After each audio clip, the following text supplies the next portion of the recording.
Wooden touch Bhanwarnath Azamgarh, a complete hardware store.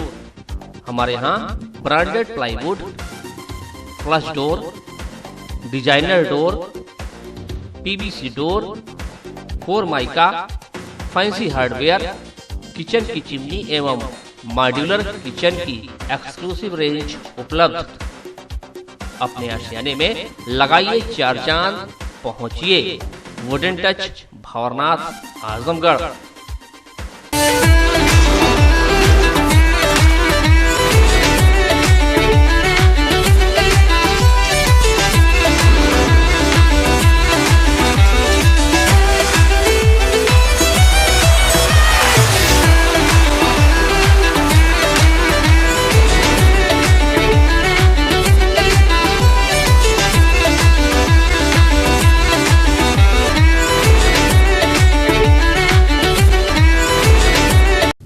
नमस्कार, ABC channel में आपका स्वागत है। मैं हूं सचिन श्रीवास्तव और आप मेरे साथ देखेंगे आजमगढ़ से जुड़ी खबरें। सबसे पहले और सबसे विश्वसनीय खबरों के लिए आप हमारे Facebook page ABC channel Azamgarh को लाइक और हमारे YouTube channel ABC channel Azamgarh को सब्सक्राइब कर सकते हैं।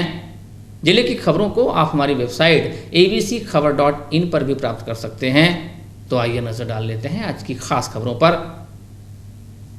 उत्तर प्रदेश कांग्रेस कमेटी के अध्यक्ष अजय कुमार लल्लू ने आजमगढ़ जनपद के बाढ़ग्रस्त गांव महुला टेकनपुर, हैदराबाद एवं सहदेवगंज का दौरा किया एवं कटान का निरीक्षण किया। बाढ़ पीड़ितों से मुलाकात कर उनका दुख दर्द जाना। पूरे दौरे में आजमगढ़ कांग्रेस जिला अध्यक्ष प्रवीण कुमार सिंह अपनी पूरी टीम एवं वरिष्ठ नेताओं के साथ मौजूद रहे। कांग्रेस कमेटी के अध्यक्ष लल्लू ने बाढ़ग्रस्त क्षेत्रों का दौरा करने के बाद कहा कि बाढ़ से स्थिति काफ़ी विकट है। एक तो कोरोना महामारी के कारण लोगों के पास काम नहीं है, उधर राहत के नाम पर सरकार छलावा कर रही है। मुख्यमंत्री और उनके मंत्रीगण उड़न खटोले में बैठकर बाढ़ग्रस्त क्षेत्रों का दौरा कर रहे हैं। मात्र हवाई सर्वेक्षण समस्या का समाधान नहीं है। मनुष्यों को खाद्यान्न एवं पशुओं के चारे का संकट उत्पन्न हो गया है।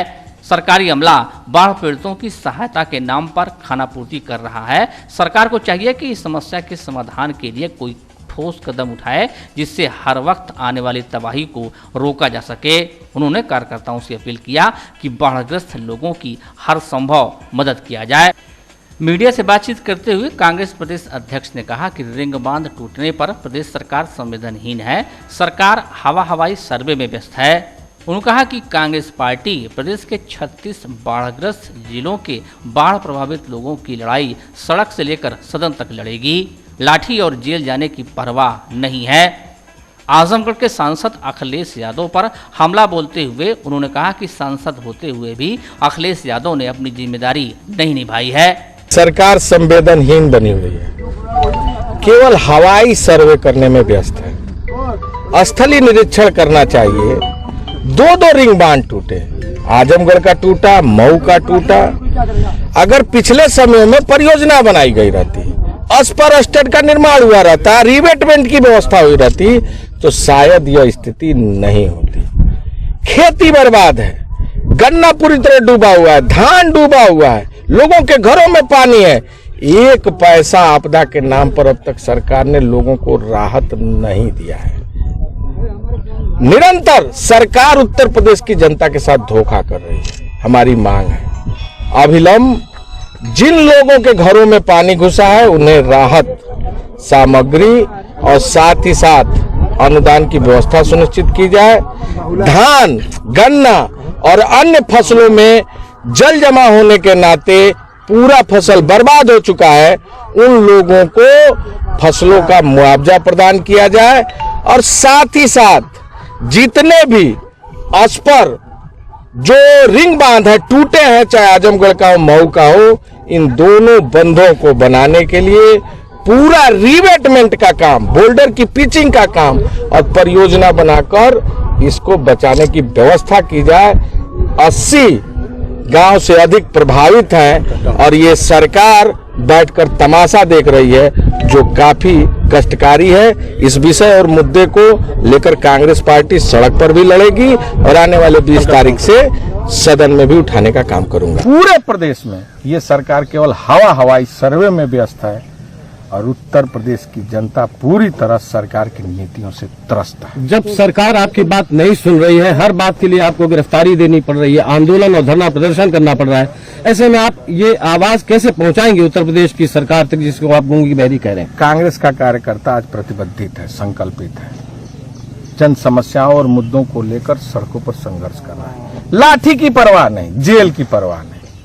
क्षेत्रीय जनता को बचाने के लिए आजमगढ़ की जनता को, मऊ की जनता को, बलिया की जनता को, बहराइच की जनता को, गोंडा की जनता को, कुशीनगर, देवरिया और कुशीनगर से लेकर उत्तर प्रदेश के सभी 36 जनपद जो बाढ़ से पूरी तरह ग्रसित हैं, उन लोगों को बचाने के लिए कांग्रेस पार्टी सड़कों पर संघर्ष करेगी। सदनों में भी इन मुद्दों को उठाएंगे और जब तक लोगों के फसलों का मुआवजा नहीं मिल जाता, बंधों के पूरी बोल्डर के पिचिंग की स्वीकृति नहीं मिल जाती, तब तक आंदोलन। सांसद अखिलेश यादव के बारे में आपका क्या कहना है, जो यहाँ के सांसद हैं आजमगढ़ के? देखिए, वो उनका दायित्व तो बनता था कि वो आए, लोगों के दुख सुख में खड़े हों और इनकी जो भावना है, जो आपदा है, इन विषयों के लिए सरकार के समक्ष उठाएं। लेकिन मुझे लगता है उन्होंने अपनी जिम्मेदारी का निर्वहन नहीं किया। निश्चित रूप से कांग्रेस इन लोगों की आवाज बनेगी और सड़क से लेकर सदन तक संघर्ष करेगी। अपर मुख्य सचिव गृह सूचना उत्तर प्रदेश व मुख्य कार्यपालक अधिकारी यूपीडा अवनीश अवस्थी जनपद में 6 लेन पूर्वांचल एक्सप्रेसवे के निर्माण की प्रगति की समीक्षा करने रविवार को आजमगढ़ पहुंचे। लखनऊ से सुल्तानपुर, आजमगढ़, मऊ होते हुए गाजीपुर तक जाने वाली प्रदेश सरकार की महत्वाकांक्षी 341 किलोमीटर लंबी 6 लेन पूर्वांचल एक्सप्रेसवे के निर्माण की प्रगति को लेकर अपर मुख्य सचिव ने निर्माण स्थल पर पहुंचकर गुणवत्ता की जांच की। उन्होंने गाइडलाइन के अनुसार कार्य करने का निर्देश दिया। आजमगढ़ के कमिश्नर, डीएम और संबंधित कार्यदायी संस्था व विभागों के अधिकारियों के साथ बैठक की और जो भी कमियां हैं उसको जल्द पूरा करने का निर्देश दिया। समीक्षा के बाद अवनीश अवस्थी ने बताया कि लगभग 52% कार्य पूरा हो गया है और मुख्यमंत्री की इच्छा है कि जल्द से जल्द व गुणवत्तापूर्ण कार्य होना चाहिए। संभावना है कि दिसंबर और जनवरी के बीच में इसको पूरा कर लिया जाएगा। उन्होंने बताया कि इसमें सभी भूमि की अधिग्रहण की कार्रवाई की जा चुकी है और रोड बनने के बाद इंडस्ट्रियल कॉरिडोर के लिए लैंड नोटिफाई कराकर उसको भी बनाया जाएगा। इसके अलावा उन्होंने बताया कि सुल्तानपुर में 3 किलोमीटर लंबी पट्टी बन रही है जहां पर हवाई जहाज उतर सकेंगे। इसके अलावा उन्होंने यह भी बताया कि आजमगढ़ गोरखपुर एक्सप्रेस वे में मुआवजे का जो मुद्दा है उसमें किसानों से अपेक्षा है कि 4 गुना ज़्यादा मुआवजा लेकर जल्द से जल्द अधिग्रहण की कार्रवाई में सहयोग करें। अवनीश अवस्थी दिन में सुल्तानपुर में समीक्षा कर हेलीकॉप्टर से आजमगढ़ पहुंचे। यहां समीक्षा के उपरांत गाजीपुर के लिए रवाना हुए। आपको बता दें कि इसके पूर्व मुख्यमंत्री खुद 10 फरवरी को यहां आए थे और उन्होंने घोषणा की थी कि दिवाली तक कार्य पूरा कर लिया जाएगा, लेकिन कोविड के चलते हुए लॉकडाउन के कारण 2 से ढाई महीने कार्य बाधित रहा। देखिए, हमारे पूरी सड़क की प्रगति 52% है। सड़क के मामले में जो लैंड के इश्यूज थे लगभग सब रिजॉल्व हो गए। अब कहीं भी कोई सड़क में अवरोध भी नहीं है। सड़क पूरी तरह से बन रही है और बहुत तेज़ी से सड़क बन रही है। माननीय मुख्यमंत्री जी का आदेश है कि इसको हम लोग जल्दी से जल्दी पूरा कर लें।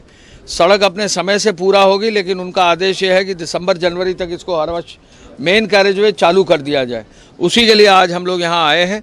काम जल्दी हो, क्वालिटी का हो और लोगों को उसका पूरा लाभ मिले, आज इसलिए बैठक की है। कमिश्नर, डीएम साहब और सभी अधिकारी यहाँ पर थे। हमको पूरा जिला प्रशासन का पूरा सहयोग मिल रहा है। हम सब ने अपनी कंपनीज को भी बहुत तेज़ी से काम करने के लिए आदेश दिया है। कहीं अगर कोई छोटा मोटा विवाद हो तो उसको भी हल करने का आज निर्देश दिया है। और इस यहाँ से एक आजमगढ़ से होते हुए गोरखपुर लिंक एक्सप्रेस पे भी बननी है, उसकी भी लैंड का काफ़ी प्रोग्रेस हो गई है। हमारी अपेक्षा ये है कि सभी गाँव वाले जो हैं वहाँ पर जो मुआवजा 4 गुने का निर्धारित है उसको जल्दी से जल्दी लेकर वो लैंड भी अगर एक्वायर हो जाएगी तो वो सड़क भी गोरखपुर को जोड़ने वाली भी अब काम जो उसमें शुरू हो गया है उसको भी तेजी से हम आगे बढ़ाएंगे। सर, मुख्यमंत्री जी ने जिस तरह से दीपावली में तोहफा देने की बात कही थी, कितना लेट होगा सर और कितना % काम? देखिए, कोविड काम हो गया है, लगभग 70-75% जैसी काम पूरा होगा तो इसका जो है मेन कैरेजवे पूरा हो जाएगा। तो कोविड की वजह से जो लगभग 2 से ढाई महीने का डिले हुआ है, उतना ही डिले है, वही हम कोशिश कर रहे हैं कि उसका प्रभाव ना हो और हम कोविड फ्री एनवायरनमेंट रखते हुए उसको आगे बढ़ाएं और दिसंबर जनवरी तक हम इसको पूरा करें। सड़क के किनारे औद्योगिक कॉरिडोर बनाने की बात की जी, माननीय मुख्यमंत्री जी के स्तर पर औद्योगिक कॉरिडोर के बारे में भी चर्चा हुई है और निर्णय हुए हैं और उद्योग विभाग उसकी पूरी रूपरेखा तैयार कर रहा है कि जहां एक और सड़क तैयार हो तो औद्योगिक कॉरिडोर भी तैयार हो, लैंड भी वो नोटिफाई करें, जिससे जो भी औद्योगिकरण के लिए यहाँ आते हैं इस क्षेत्र में उनका उद्योग भी लगाया जा सके। सर एयर स्ट्रिप की बात की गई थी, एयर स्ट्रिप की बात की गई थी, सर कहाँ लगाई जा रही है एयर स्ट्रिप? एयर स्ट्रिप भी जो है हमारी संभवतः पैकेज 4 में जो है एयर स्ट्रिप बन रही है। 3 किलोमीटर की एयर स्ट्रिप बनेगी, यानी पूरी जो रनवे जो होता है, एक पूरा रनवे, यानी कोई बोइंग जहाज भी उस पर उतारा जा सकता है।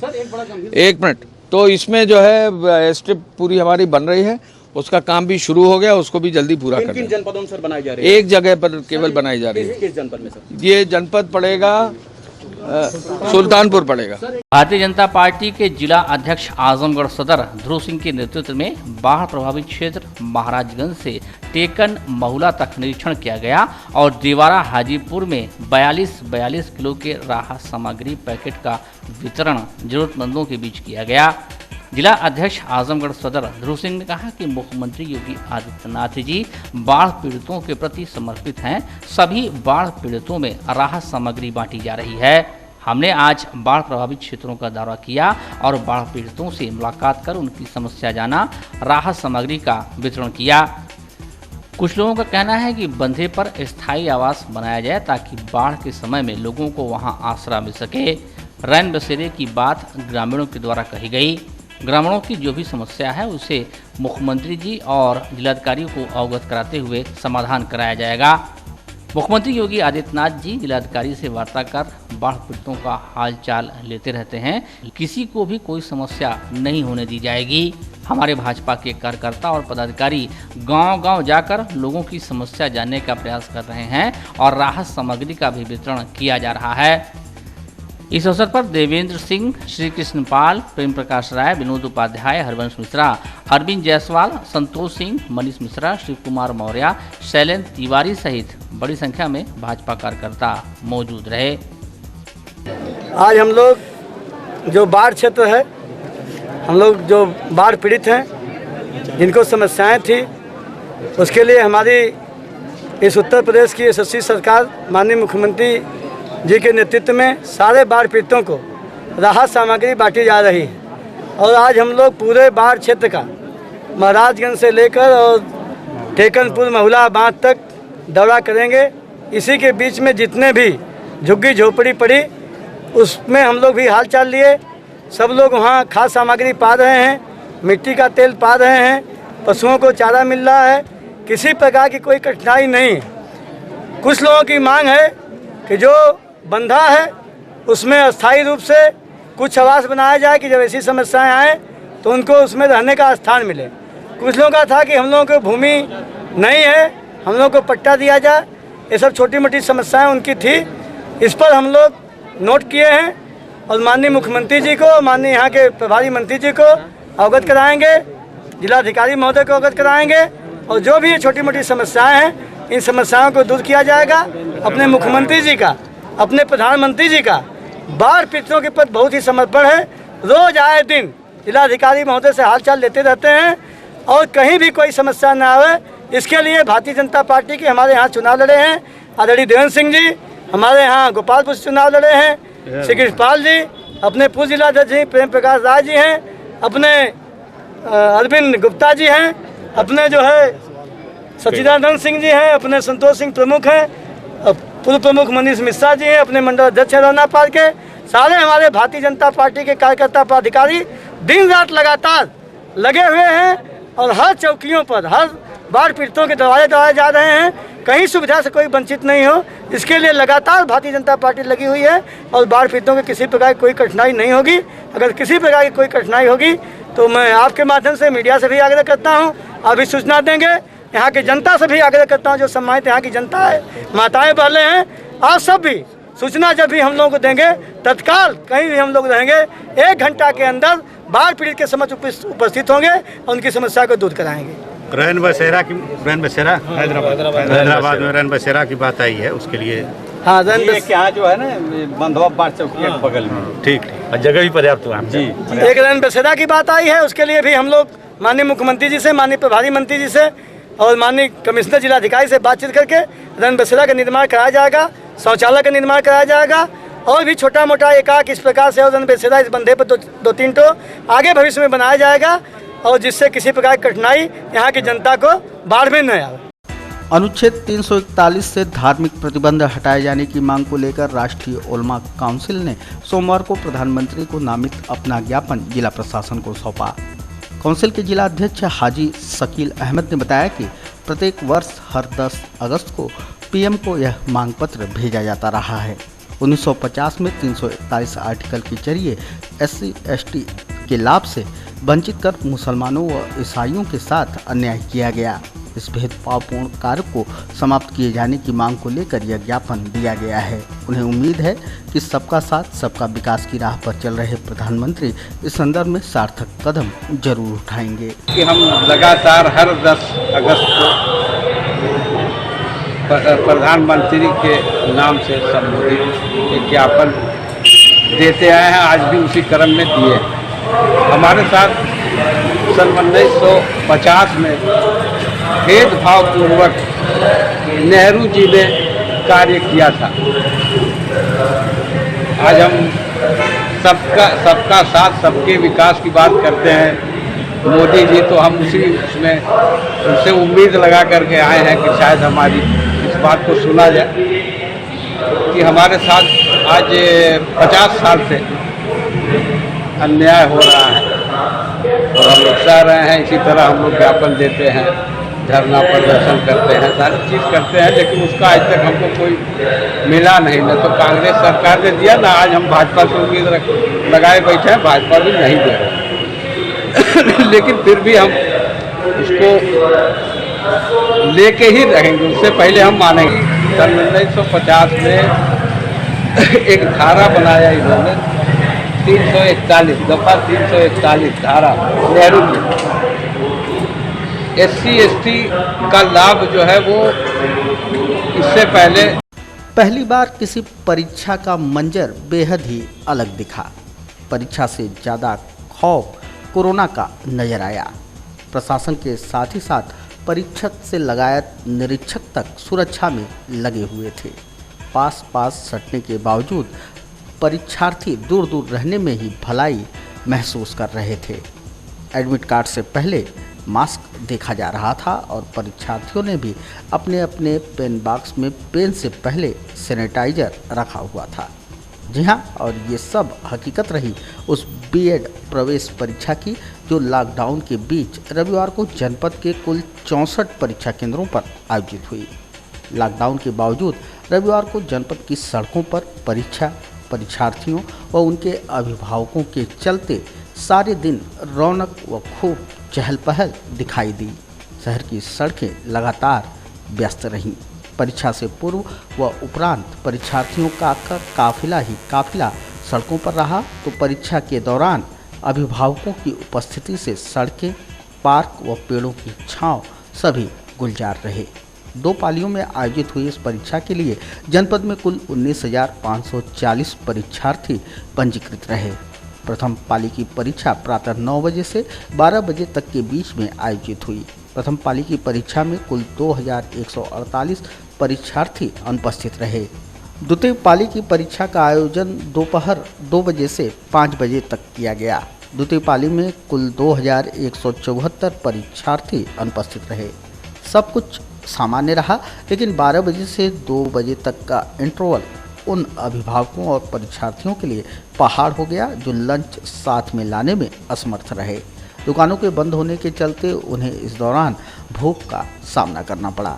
इसके साथ वे अभ्यर्थी काफ़ी राहत में दिखे जो निजी साधन से आए हुए थे और लंच भी साथ लाए हुए थे। प्राइवेट बसें और ये टैक्सी नहीं चलने से बहुत लोगों को प्रॉब्लम हो रहा है। परेशानियों का सामना करना पड़ता है। हाँ, बहुत परेशानी है। अपना साधन नहीं रहे तो समझ लीजिए कि परीक्षा छूट जाए, तो ये सब परेशानियाँ हैं। बाकी खाने पीने के लिए बहुत परेशानियों का सामना, कोई दुकान बाजार कुछ नहीं खुला है, जिससे जो परीक्षार्थी हैं जो अपने स्वयं लाए वही खा सकते हैं, अन्यथा कुछ नहीं खा सकते हैं। हाँ, पर इस प्रशासन को बिल्कुल 100% जितने परीक्षार्थी हैं उनके लिए तो कुछ ना कुछ व्यवस्था करनी चाहिए। यहाँ कोई ना पानी की व्यवस्था, ना ही बैठने का, ना ही कुछ भी व्यवस्था नहीं है यहाँ शासन में। और यहाँ से चूँकि जो पेपर हो रहा है अभी 5 बजे तक चलेगा। अच्छा दिलवाने के लिए आए हैं। सामना तो कुछ नहीं करना पड़ा, बाइक है घर का, बाइक से सीधे चले आए हैं।